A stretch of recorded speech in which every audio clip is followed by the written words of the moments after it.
Welcome to parents ambition GS channel. Parents ambition GS channel में आपका स्वागत है। यह वीडियो रसायन विज्ञान कक्षा 11 से बनाया जा रहा है, जो पाठ 1 रसायन विज्ञान की कुछ मूलभूत अवधारणाएं। इसमें जो हमने आपको वर्गीकरण बताया था, जो एक चार्ट हमने आपको प्रोवाइड किया था, उसी चार्ट के आधार पर हमने बहुत सारी परिभाषाएं और उनके उदाहरण बताए थे। तो आज उसी चीज को, ये अगर आपको याद है तो इस वीडियो को आप पूरा देखें, और नहीं भी याद है फिर भी देखें कि इससे आपको बहुत सारे नए नए तत्व, यौगिक कुछ ना कुछ जानने को मिलेंगे, जो कि आप जिनके बारे में कंफ्यूज रहते थे। तो ध्यान से इस वीडियो को देखें, वीडियो को पूरा देखें, आपको बहुत कुछ याद हो जाएगा। और इस वीडियो को ज़रूर लाइक करें और सब्सक्राइब चैनल को अवश्य कर लें। शुरू करते हैं वीडियो। ध्यान से आप देखें तो पहला प्रश्न हमने लिया है कि निम्नलिखित में से तत्व यौगिक मिश्रण। अब यहाँ आप ध्यान रखिए कि हमें एक तो यौगिक, तत्व और मिश्रण केवल 3 चीज़ों में बांटना है, यानी तत्व के रूप में बांटना है, यौगिक में बांटना है और मिश्रण में। वो कौन कौन से हैं? जैसे कांच, जर्मन सिल्वर, चूना पत्थर, शुद्ध स्वर्ण, हीरा, ग्लूकोज, नमक का विलयन, ये सभी, हीलियम, ऑक्सीजन, जल, ये इतने हैं। तो इस प्रश्न में से आपको ये करना है कि सबसे पहले हम बात कर लेते हैं कि इसमें से तत्व कौन कौन से हैं। तो अब ध्यान से आप समझें कि इसमें जो शुद्ध तत्व की बात, शुद्ध स्वर्ण की बात कर रहे हैं, नंबर 1 क्या है? पहली चीज अगर हम बात करें तो इसमें पहला नंबर 1 कौन है? तत्व शुद्ध स्वर्ण।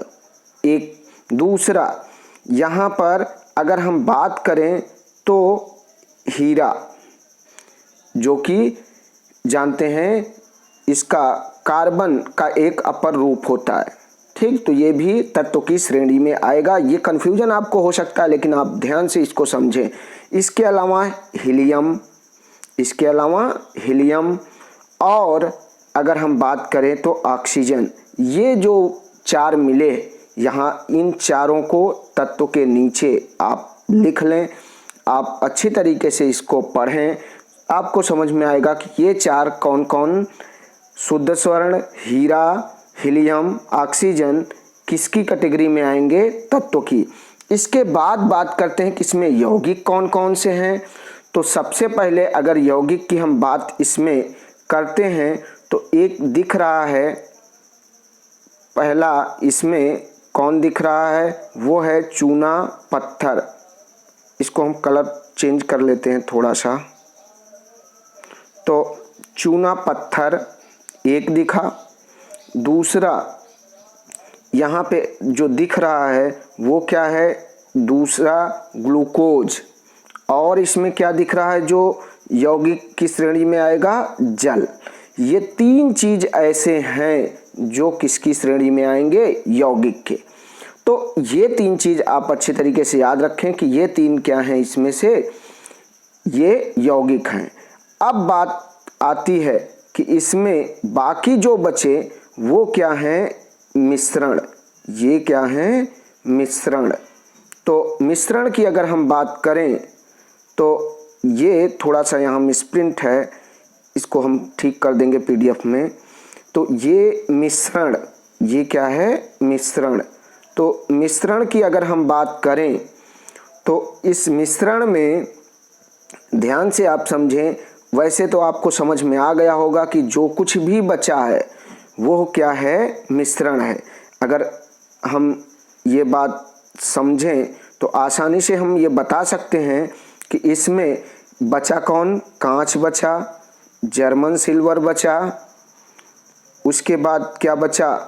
नमक का विलयन। आपको कन्फ्यूजन हो सकता है कि नमक का विलयन यानी NaCl। आप ये चाहेंगे कि NaCl तो क्या है? एक कंपाउंड है, एक यौगिक है, लेकिन नमक का विलयन कह रहा है। यहाँ इनकी मात्राएं कम ज़्यादा हो सकती हैं, यानी इनका फिक्स रेशियो नहीं है, इसीलिए ये क्या होंगे, मिश्रण। तो ये बात याद रखें कि इसमें भी ये 3 कांच, जर्मन सिल्वर और नमक का विलयन, ये हो जाएगा इसका आंसर। तो आशा करते हैं कि पहला क्वेश्चन आपको पूरी तरीके से समझ में आ गया होगा। अगर कोई भी दिक्कत हो तो हमें कमेंट बॉक्स में अवश्य लिखें, हम उसका उत्तर अवश्य देंगे। उसके बाद बात करते हैं प्रश्न 2 की। तो प्रश्न 2 में सेम इसी कंडीशन से हमें ये देखना है, इसमें हमें चेक क्या करना है कि समांग और विषमांग, यानी समांगी और विषमांगी मिश्रण के बारे में हमें जानना है। तो यहाँ पे पहले समांगी आप लिख लेंगे और विषमांगी, ये आप होमवर्क के तौर पे कर सकते हैं या अपना ज्ञान जांचने के लिए ज़रूर करें।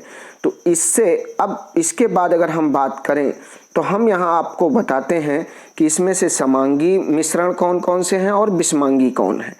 तो अब जो हमारा प्रश्न है उसमें चीनी का विलयन दिख रहा है, दूध है, ब्रॉन्ज, कांच, सल्फर का मिश्रण, सिक्का, एलपीजी, ये इतने दिख रहे हैं।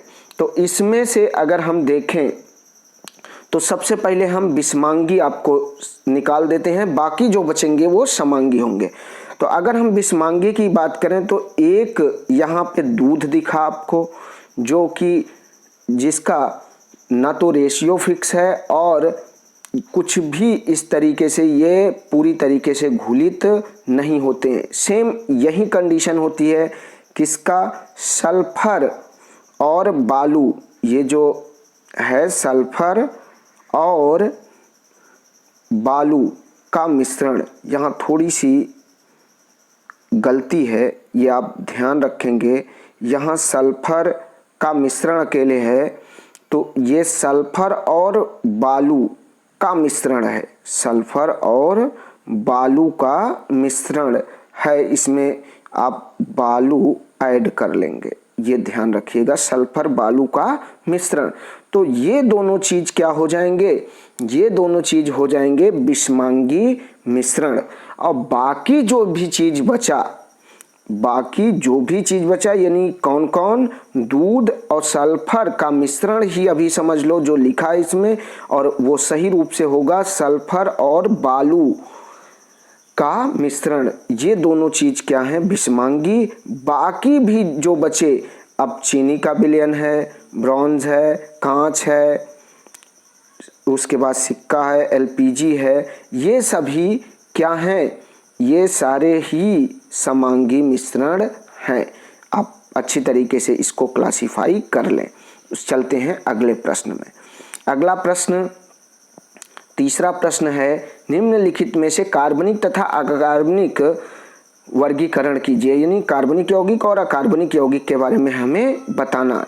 तो इसमें ध्यान से देखें कि कार्बनिक यौगिक कौन है और अकार्बनिक यौगिक क्या है, आराम से नीचे लिख सकते हैं। तो ये शायद आपके लिए आसान हो, ध्यान से इसको करने की कोशिश करें। तो सबसे पहले हम यहाँ से कार्बनिक निकाल देते हैं, तो आसान हो जाएगा आपको अकार्बनिक समझना, और अकार्बनिक आप अपने मन से अवश्य निकालिएगा। तो हम कार्बनिक की बात करते हैं तो सबसे पहले चीनी एक ऐसी है जो कि क्या है, कार्बनिक है। आप सूत्र भी अच्छी तरीके से जानते हैं कि क्या होता है, C12H22O11, ये क्या होता है, चीनी का सूत्र होता है। तो C इसमें है, ये अच्छी तरीके से जानते हैं। उसके बाद अगर हम बात करें तो यहाँ पे एक चीज़ आया है वनस्पति घी, जो भी एक कार्बनिक पदार्थ है, और दूसरा सरसों का तेल। ये तीनों जो हैं, ये तीनों क्या होंगे, ये कार्बनिक यौगिक होंगे। बाकी जो भी बचे वो क्या होंगे, अकार्बनिक। आप अच्छी तरीके से इसको क्लासिफाई कर लीजिएगा।